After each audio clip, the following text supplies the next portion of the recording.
నిన్న జరిగిన దాడి సాధ్యమైనంత వరకు మేమంతా ఇది హ్యాపీ న్యూ ఇయర్ అని అనుకుంటున్నారు కాబట్టి ఏదో నూతన సంవత్సర వేడుకలు జరుపుకుంటాం అనుకున్నా. అలా కాకుండా పార్టీ జెండాలు పట్టుకొని వాళ్ళు రావడము ఫస్ట్ ఎంతో నచ్చజెప్పి చూసాము. తర్వాత కూడా రాళ్ళు రువి ఇది డ్యామేజ్ చేయడానికి ఇదైనప్పుడు దానికి మనం కూడా వాళ్ళందరినీ పంపించడం జరిగింది, చెదరగొట్టి పంపించడం జరిగింది.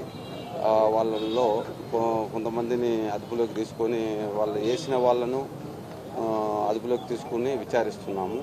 ఇంకా మిగతా వాళ్ళని ఆ వీడియోల ఆధారంగా మిగతా వాళ్ళని కూడా గుర్తించే పనిలో మన పోలీస్ సిబ్బంది ఉన్నారు.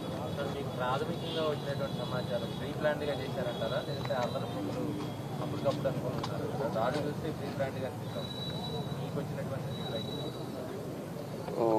దాన్ని బట్టేసి అంటే మనం జనరల్గా ఏమంటే టౌన్ అంతా కూడా ఈ నూతన సంవత్సర వేడుకలతో బందోబస్తు ఏర్పాటు చేసుకున్నాము.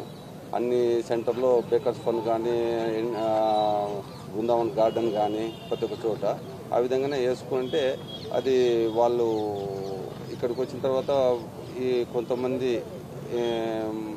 మద్యం తాగిన వాళ్ళు ఉండి ఈ విధంగా చేశారు. మనం ఇది నూతన సంవత్సర వేడుకలు అందరూ సంతోషంగా జరుపుకోవాలి, కానీ ఈ విధంగా జరుపుకోకూడదని చెప్పి మనం ఎంత నచ్చి చెప్తున్నా వినకుండా వాళ్ళు కొంచెం దుస్తుగా ప్రవర్తిస్తే మేము దాన్ని లాక్ చేయడం జరిగింది.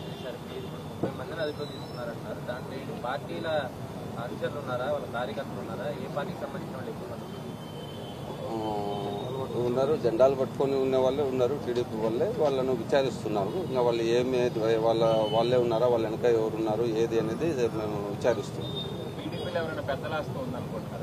అదే విచారిస్తున్నాము. విచారించిన తర్వాత దాన్ని